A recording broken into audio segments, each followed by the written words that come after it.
12 de junho de 2026, nesta sexta-feira da 10ª semana do Tempo Comum, a Igreja celebra a solenidade do Sagrado Coração de Jesus. Meus queridos, vos saúdo com a paz. Sextou, que alegria nos encontrarmos nessa sexta-feira, quase que encerrando a nossa semana, com muita alegria, né?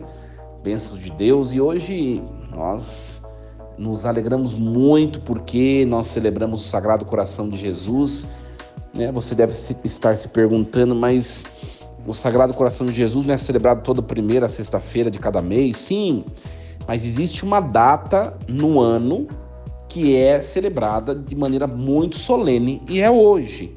Hoje, por excelência, é o dia anual do Sagrado Coração de Jesus. Então, que seja um dia cheio de bênçãos desse coração tão bonito, tão perfeito que é o coração de nosso Senhor, né? Vamos iniciar este nosso encontro em nome do Pai, do Filho e do Espírito Santo. Amém. Leitura do livro do Deuteronômio, capítulo 7, versículos do 6 ao 11. Moisés falou ao povo dizendo: Tu és um povo consagrado ao Senhor teu Deus. O Senhor teu Deus te escolheu dentre todos os povos da terra para seres o seu povo preferido.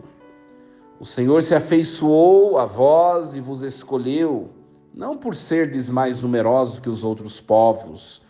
Na verdade, sois o menor de todos, mas sim porque o Senhor vos amou e quis cumprir o juramento que fez aos vossos pais. Foi por isso que o Senhor vos fez sair com mão poderosa e vos resgatou da casa da escravidão, das mãos do faraó, rei do Egito.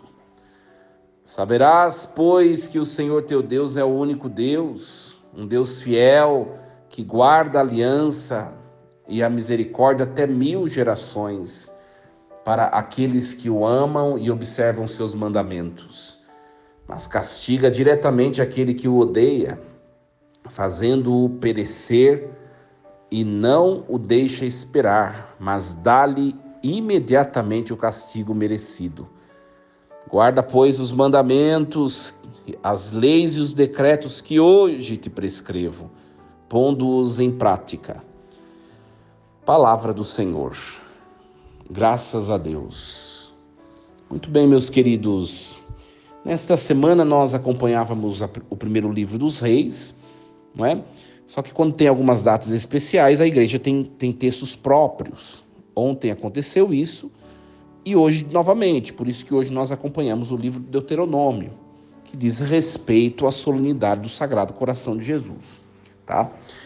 O livro do Deuteronômio, minha gente, aliás, o próprio nome Deuteronômio, né, significa segunda lei, né? Deutero, né? Deutero significa segunda. Literalmente, o livro ele se apresenta como uma série de discursos de despedida proferidos por Moisés na planície de Moabe, um pouco antes da entrada do povo de Israel na terra prometida, que é a terra de Canaã. Então, nós nos situamos mais ou menos entre os anos 1200 a.C., tá? Mas, né, a crítica histórica, ela situa a redação e a sistematização teológica desse livro no contexto das reformas de Josias no século VII e também no período do exílio da Babilônia, que é no século VI. Então, uma coisa é quando o livro foi escrito. É claro que o livro é escrito depois dos fatos. Os fatos primeiro precisam ter acontecido, né? Então, os fatos 1200 anos antes de Cristo. E a escrita, alguns estudiosos acreditam que foi nos 700 a.C. Lembrando que antes de Cristo o tempo vai diminuindo, tá, gente? Né? Tá bom? Então, e o objetivo central do livro é a renovação da aliança para uma nova geração que não viveu no Monte Sinai, não viu Moisés. Então, o livro ensina a aliança para essas pessoas. Então, o livro enfatiza a centralização do culto em Jerusalém, a eleição gratuita de Israel, a necessidade de uma resposta de amor, à fidelidade e de fidelidade ao Deus único, ao Deus que liberta. Tá? Hoje nós escutamos o capítulo 7, versículos do 6 ao 11, e essa perícope é um dos textos mais profundos sobre a teologia da eleição de Israel. Tá? Então, ela ocorre num contexto onde Israel é instruído a se separar das práticas idólatras das nações vizinhas. Lembrando que, se o Deuteronômio está tratando da chegada na Terra Prometida, ou seja, o povo já tinha caminhado 40 anos no deserto, depois que saiu do Egito. Estão chegando na Terra Prometida. E quando o povo está chegando, naquele lugar já tinham povos que moravam ali, eram povos pagãos, que tinham deuses falsos, outros deuses. Então Moisés, no seu discurso, ele está exortando o povo a tomar cuidado que vocês vão ter contato com outros tipos de culto. Não se deixem, influenciar por esses cultos, mas sirva aos mandamentos. Adore somente ao Deus verdadeiro. Não se percam. Tá? Então é esse o objetivo do texto. Tá bom? Então vamos lá no comecinho, no versículo 6.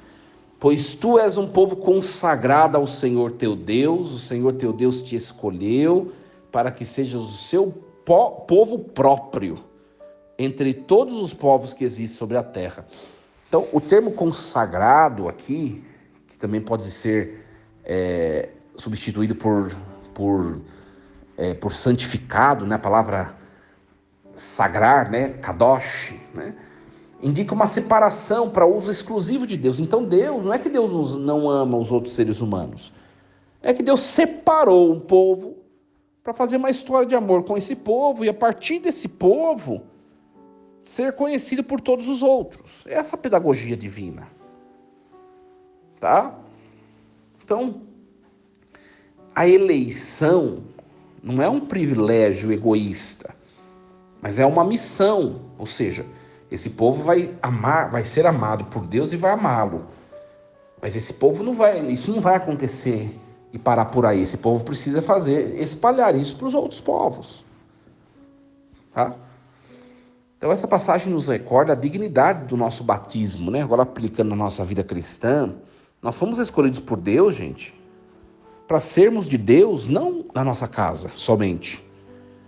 Não somente lá, mas para sermos de Deus no mundo. Ser um povo consagrado hoje, nesses dias tão difíceis que nós vivemos, significa viver de tal forma que a nossa conduta aponte para a santidade de Deus. A grande pergunta que esse texto nos faz, as pessoas quando nos veem, elas enxergam a Deus? Essa é a questão, gente. Essa é a questão.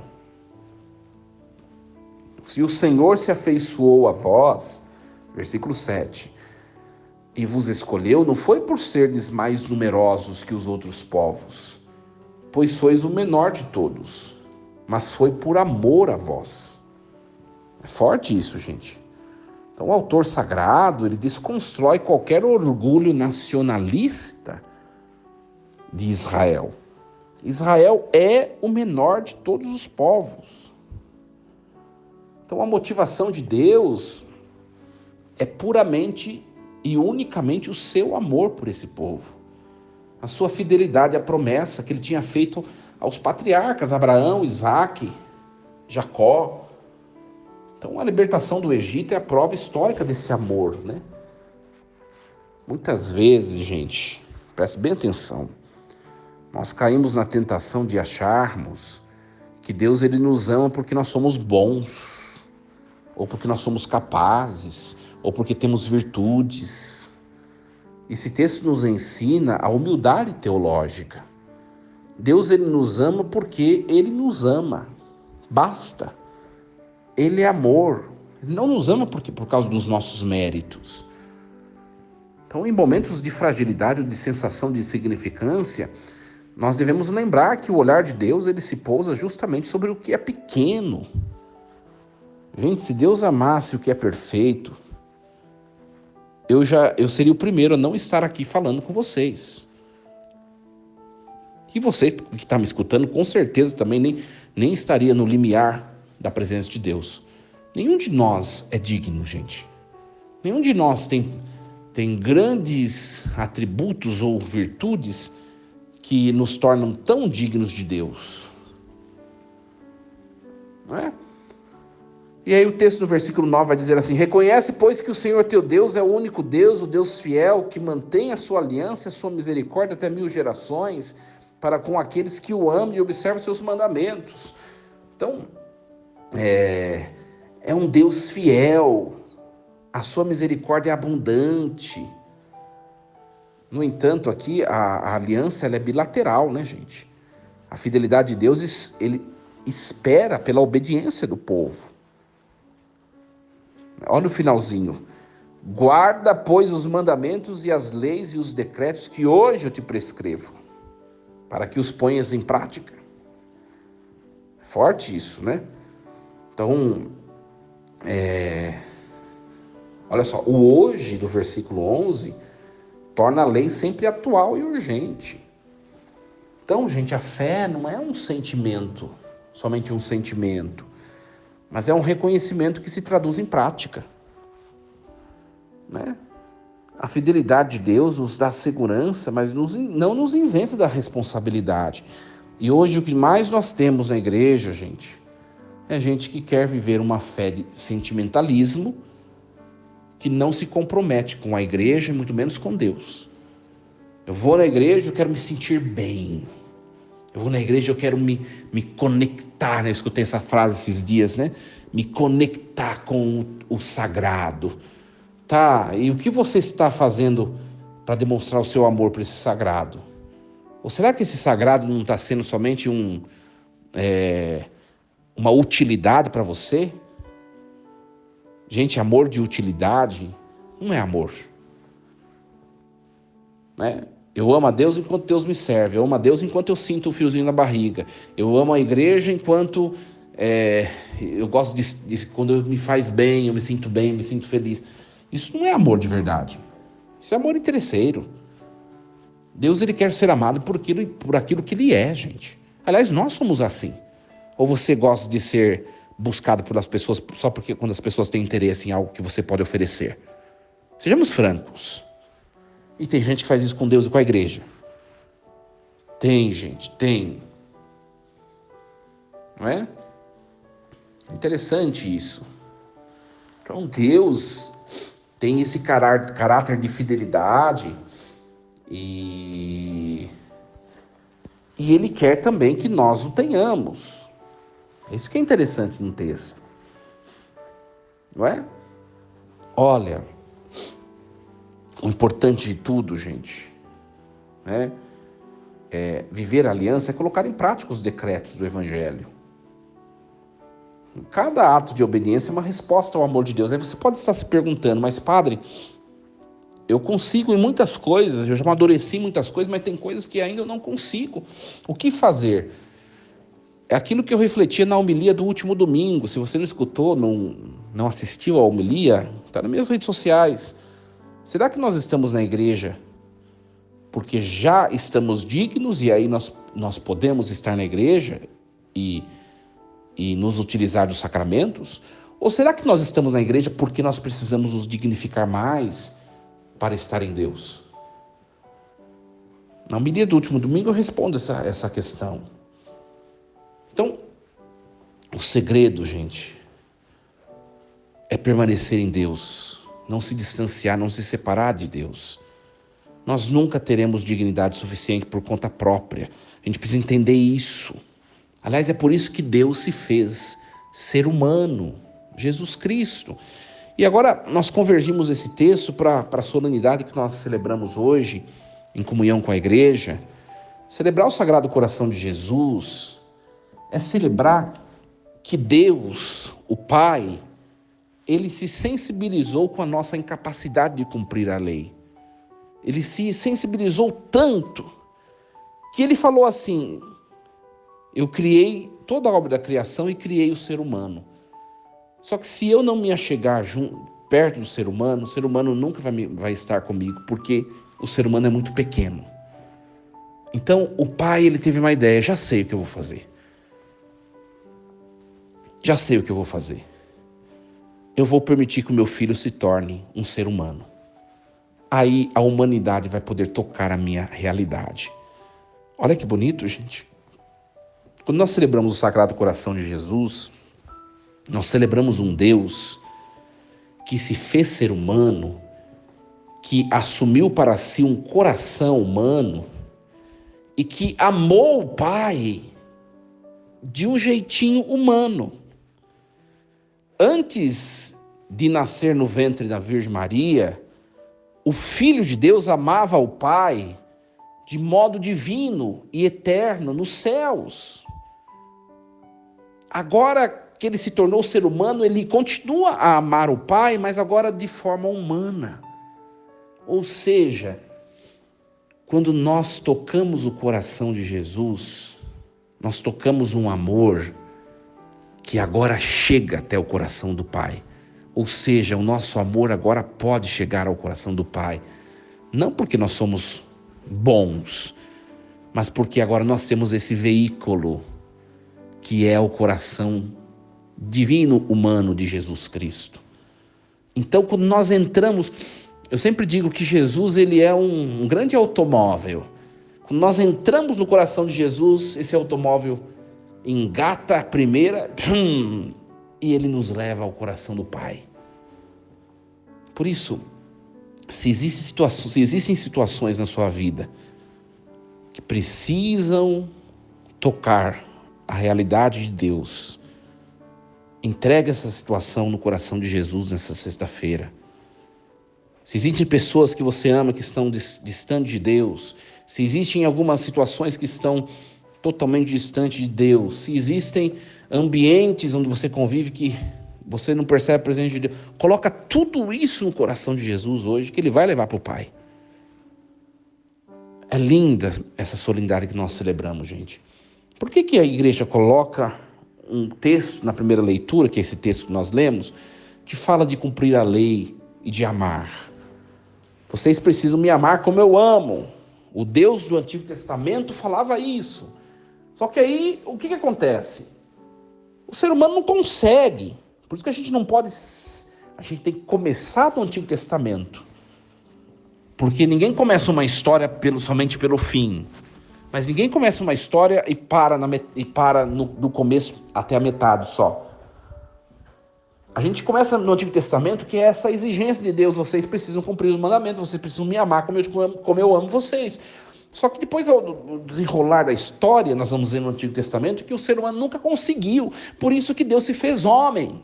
Por isso que não se lê o Antigo Testamento sem o Novo. Porque se nós lermos o Antigo Testamento sem o Novo, nós vamos ver uma lei que ninguém conseguiu cumprir. E aí nós vamos nos desanimar.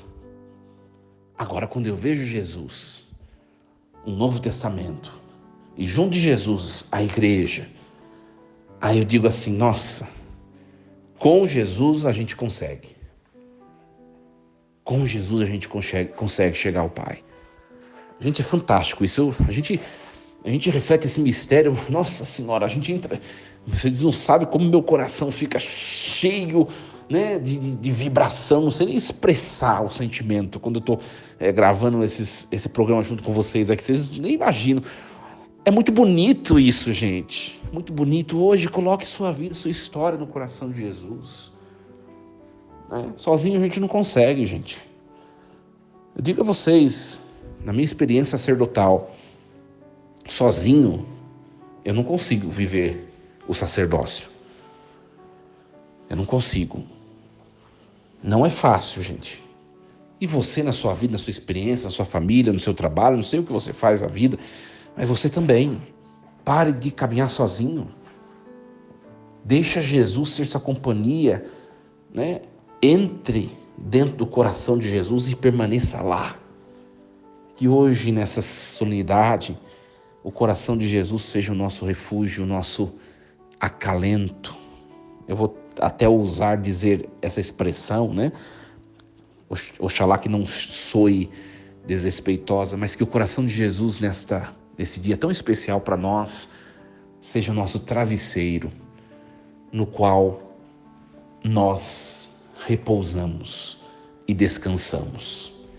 Força e coragem, em nome do Pai e do Filho e do Espírito Santo. Amém. Gente, desejo a vocês uma excelente sexta-feira, bom fim de semana, né? Fim de semana chegou, sextou. E não esqueçam, por gentileza, de curtir esse material e de compartilhá-lo, tá bom? Amanhã nos encontramos para mais um programa Reflexão Diária. Lembremos sempre, Deus está no comando de tudo. Até amanhã, minha gente.